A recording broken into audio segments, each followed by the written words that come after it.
Hi and welcome to this video. In the previous video we've deployed code to Heroku. What I want to show you now is how to speed up the development process.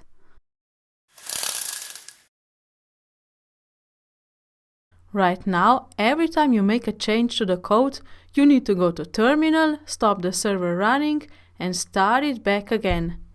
Changes in the code are available only after you restart your server.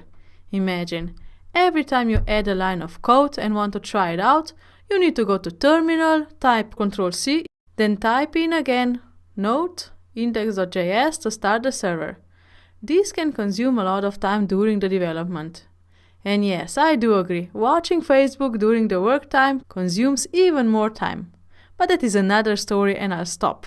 One day, not today. Okay, back to work.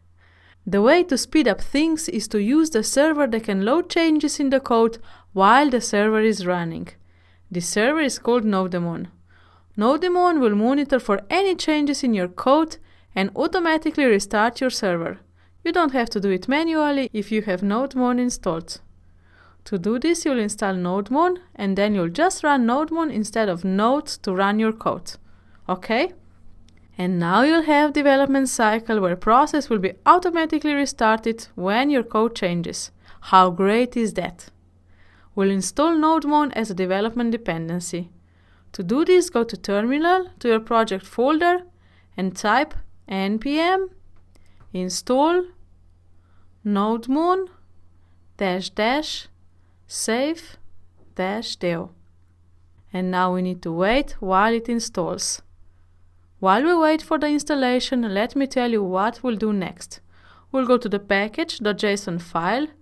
Here you see that we have a start script called start. This is what Heroku calls when the app starts. What we'll do is add another script. In this script, we'll start the server with Nodemon. And we'll run this script when on local machine while developing. Okay, is the Nodemon installed? Let me check. And yes. Also here in the package.json we have development dependencies. So these are dependencies that are used only while developing. These modules will not be used on production. Okay. Now we can add a new script. How shall we call it? Well, I want to call it backend, since this is a backend app. Add it, so backend.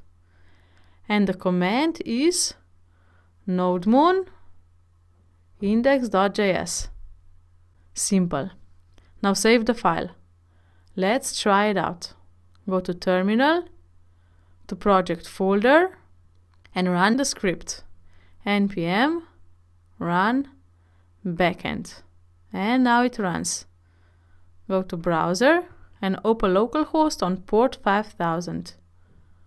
Okay, browser, and here is the page. Hello there. Now I'll go to code, to index.js, and I'll change there to Johnny. Hello, Johnny. And save the file. If you look into terminal, you can see that restart took place. Woohoo! If we go back to page and refresh, we'll see. What? Hello, Johnny! Woohoo! And you've just saved yourself some time. To stop the script, enter Ctrl+C. Alright. Now, in this section you've created a basic backend app with Node and Express. You've deployed it to Heroku and you've also installed Nodemon for local development. You're now ready for next step. And that is connecting backend app and Dialogflow. More coding coming up. See you in the next section. See you soon. Bye bye.